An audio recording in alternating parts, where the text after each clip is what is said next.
In a castle of Westphalia, belonging to the Baron of Thunder ten Tronckh, lived a youth, whom nature had endowed with the most gentle manners. His countenance was a true picture of his soul. He combined a true judgment with simplicity of spirit, which was the reason, I apprehend, of his being called Candide.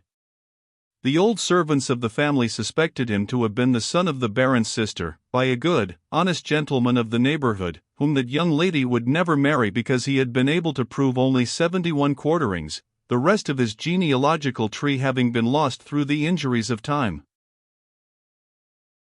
The Baron was one of the most powerful lords in Westphalia, for his castle had not only a gate, but windows. His great hall, even, was hung with tapestry. All the dogs of his farmyards formed a pack of hounds at need, his grooms were his huntsmen, and the curate of the village was his grand almoner. They called him my lord, and laughed at all his stories. The Baron's lady weighed about 350 pounds, and was therefore a person of great consideration, and she did the honors of the house with a dignity that commanded still greater respect. Her daughter Cundegund was 17 years of age, fresh-colored, comely, plump, and desirable. The Baron's son seemed to be in every respect worthy of his father. The preceptor Pangloss, was the oracle of the family, and little Candide heard his lessons with all the good faith of his age and character. Pangloss was professor of metaphysico-theologico-cosmologology.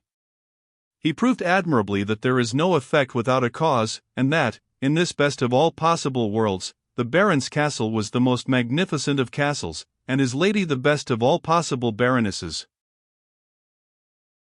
It is demonstrable, said he, that things cannot be otherwise than as they are, for all being created for an end, all is necessarily for the best end.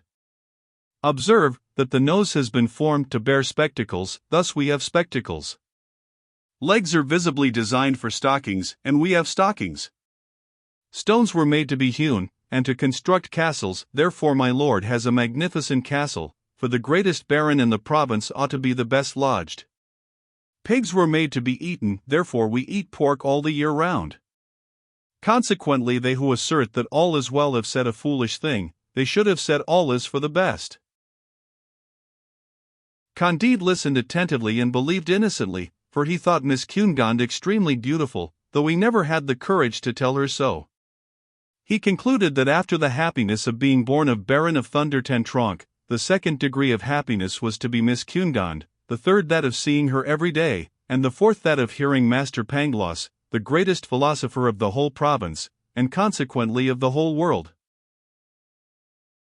One day Cundegund, while walking near the castle, in a little wood which they called a park, saw between the bushes Dr. Pangloss giving a lesson in experimental natural philosophy to her mother's chambermaid, a little brown wench, very pretty and very docile.